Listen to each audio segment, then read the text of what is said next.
Today we're going to be talking about steps and ideas you can do to repair relationships in your extended family. Welcome to Mike for Men with your host, Mike Huey. Mike shares real talks for real men who want to make a real impact. In today's episode, Mike shares tips for repairing family relationships. And now, your host, Mike Huey.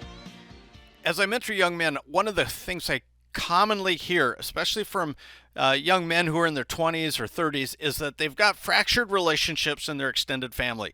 Maybe fractured relationships with their parents or siblings, or there's a cousin or an uncle or something like that, and it's causing some friction and some problems. And we don't invite them over for Christmas, and we don't hang out with them because of what he said 2 years ago or something like that. So I want to give you some ideas about repairing relationships.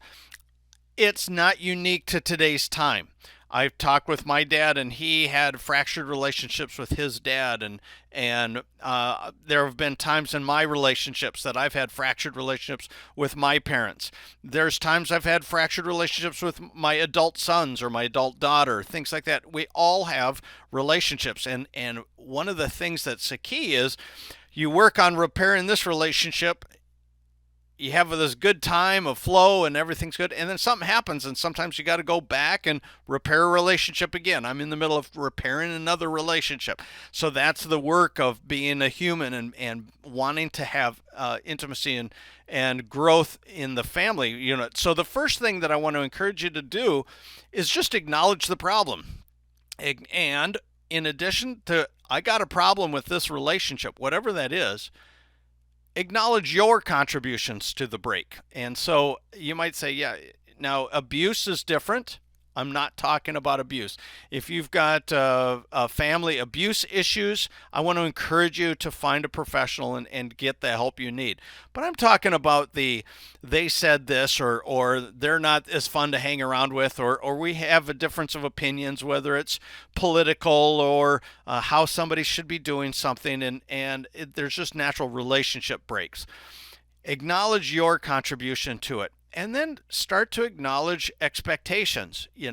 One of the things I've noticed is that parents in my parents' generation, so my grandparents, they weren't as close to their kids as we here in the time of this recording want to be with our adult children and our grandchildren, things like that. There wasn't that intimacy. So acknowledging, hey, as different generations grow, and hopefully each generation gets better and better at their relational skills, they get stronger and stronger in their communication skills, stronger and stronger and more intimate generation by generation. And so acknowledge that and set expectations. You may want your mom or your dad to be a best friend sometime, but acknowledge that won't happen. You may want to have an expectation that this family member is going to be calling you on a weekly basis, or we're going to go back out hunting like we used to do, or something like that. Just acknowledge, hey, here's the expectations that I have, and try to understand where that's at. And then also determine if that other person really wants to fix the relationship. Maybe that's an expectation you need to look at, because if they don't want to fix the relationship, they don't want to work on it, you need to set your expectation at an appropriate level to help that. So the first thing is acknowledge the problem. The second thing is to acknowledge really what your expectations are. Third is make time to spend with each other. Actually try to find out what's that person's interest and what can we talk about. I know for me, I've had fractured relationships with all of my adult children. I've had fractured relationships with my parents at times, fractured relationships with the spouse. Fractured probably, I don't know that much with my siblings, but we all have these, and fractured might be a strong word. It might be we've had times of closeness, time of distance maybe is a better word way to say it. But when we have that time of distance, I want to be able to work on getting back into intimacy. And so one of the things I did with my children, my adult children, is I find out, hey, if they're reading something or they're going to a class at college on something, I'm buying a book so I can read and get up to speed with that too. If I have a relationship problem with one of my parents, I've tried to find out what are they interested in and what can I learn about that, and so that there's some mutual interest growing and we can have some common things to discuss.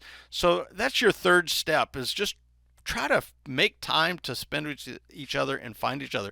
The opposite of that is also true. Number 4 is give space for each other because you may want the relationship, but you don't want to be clingy. Some people are clingy in their, I need this relationship to work, and so they strangle the other person. So that's the opposite. You also have to give time to each other. The fifth thing, I like what Dr. Mellon Greenberg said. There's an acronym HEAL, HEAL, and I'll put it up here. HEAL, hear the other person. Doesn't mean you speak, it means you hear. Come in and let them do all the talking. Let them share what's on their mind. Empathize with what they're experiencing, not just the words they said, but empathize with what are they going through, what their perspective is. Maybe they had a problem with what you did, and because you first acknowledged your contribution, you can empathize with their perspective of how they saw your actions or your words, stuff like that. But you can empathize. Act, which takes a lot of courage. I mean, act and say, okay, well, what are we going to do to help that? Maybe we're just going to go to coffee once a month. Maybe I'm going to call you in a week or after you go through this event in your life. Whatever it is, come up with an action item and act, and that takes courage. And then fourth, the L is love each other. Love each other. Serve them. Understand that love doesn't mean you always have to be liking, but you're committed to that relationship and you want to do what's in their best interest. The sixth thing you can do is listen with your heart and not your ears. Listen with your eyes, not your ears. So I want to encourage you to shift listening from arguing to understanding. Instead of they've got a perspective that's different than you on what happened or the break in the relationship, instead of you trying to defend yourself, listen for understanding, listen for their perspective. And I like to listen with my eyes. What do you mean listening with your eyes, Mike?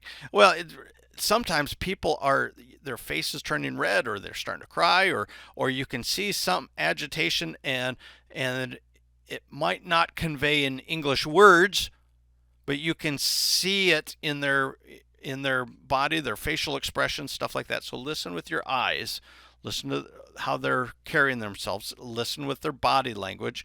That's all listening with your eyes. So I want to encourage you to do that and try to see things from their perspective. Don't have to agree with it, but try to at least see from their perspective. Number 7 is probably the toughest for so many people, and that's simply just forgive each other. Restart the relationship. The past is the past. The future is still ahead of us. People always can grow. Relationships can always be mended. Things can start over, but the biggest factor in that is being able to have a clean break and forgiving the past. Forgiving the past. I know that one of the things that impacted our lives was in my second marriage, my wife was the stepmom for my kids, and so they never had a great relationship going up. And there was a time where my wife actually had to go to the kids and say, hey, I'm really sorry. I was not the best stepmom at this because I was new to parenting. I was tougher than I should have been. All that kind of stuff. And there was this time of saying, I'm really sorry. I ask for your forgiveness. And my daughter was just awesome. Got up, walked across the room, gave her a hug, and forgave. And that helps change the dynamics of a relationship. It helps from every time that person's around at family get-togethers, we're rolling our eyes, we're watching what we say, to, okay, we're going to crawl, walk, and then run in our trust relationships. But at least you start crawling, at least you start going. And so that's what things happen, which also leads to the next area. I like the words I got. I think I heard this first from a man named Bill Johnson. He's a pastor in Redding, California. And he said, appreciate people for who they are, not for who they are not. My dad is the nutty professor type guy. I mean, I remember growing up, he would look at books on astronomy and mathematics and chemistry while we're watching TV or whatever. He was just this brainiac with science, and awesome, right? So even to the point where his grandchildren are in high school chemistry class and they're struggling. Who do they call? They call Grandpa because he knew it off the top of his head. So that was his strength. Now some other people's skills might have been hurting. And so I had to get to the point where I realized I got to appreciate him for who he is instead of always complaining about who he's not. And when you get to that, you understand we're all different and none of us are perfect. I'm not perfect. You can ask my kids and they'll tell you that for sure. But conversely, my kids aren't perfect, and I'll tell you that for sure. We're all people that have our strengths and we have our weaknesses, and appreciating people for who they are and not always giving daggers and frustrations around who they're not really helps appreciate people and honor people for where they're at, because we all have different skills, we all have different traits. And the ninth thing is to really commit to this repair in this relationship. Commit to an immediate action plan. Commit to creating a new habit and staying in relationship, whatever that habit is. Whether it's I'm going to let them always talk first at a meeting, or I'm going to commit to regular coffee meetings, or I'm going to commit to, if I can't even talk to them, I'm going to commit to even writing a note to them. I mean, in today's world of electronics and texting and phone calls, one of the best hidden secrets of repairing a relationship so that emotions don't get involved is writing a note. Not writing a book to them, not writing 4 pages, single space, writing a quick note where you can express yourself in brevity and they can read it and start seeing something tangible that comes in the mail. That alone really dramatically helps relationships. So I want to encourage you, commit to that, create new habits. And then I guess it's the 10th thing is really show gratitude. Every time they do something that looks like they're trying to work on that relationship, show gratitude for that. Tell them how much you appreciate that. Thank them for things. Be a person of thankful versus the person who's always nitpicking about that relationship. And I'm telling you, those relationships will really help. The bonus thing that I really want to encourage you to do is, if you're in a family relationship where you really need professional help, I want to encourage you. There are great professionals in your area that can really help. They specialize in helping the family dynamics, whether it's adult children to their parents, adult children to their spouses or their siblings, or all these different relationships, because things get into these relationships and it tears apart, right? Alcoholism can really cause problems. Adultery can cause problems. Gambling addictions can cause problems. Conversely, just somebody who is always nitpicking causes problems. So I want to encourage you, if you need professional help, go get professional help. But until next time, remember, the world needs you. Your family and everybody around you needs your love. Even though you might not like them, they need your love. And lastly, if you work on these relationships, I'm telling you, you will have a great legacy. Thank you for listening to Mike for Men. If you enjoyed listening to this in a podcast, please subscribe and give us a review. If you are watching this video, please subscribe and click the bell below so you will know when the next episode comes out. If there is a topic you would like Mike or his guests to address, please write them in the comments section below. Again, thank you for listening.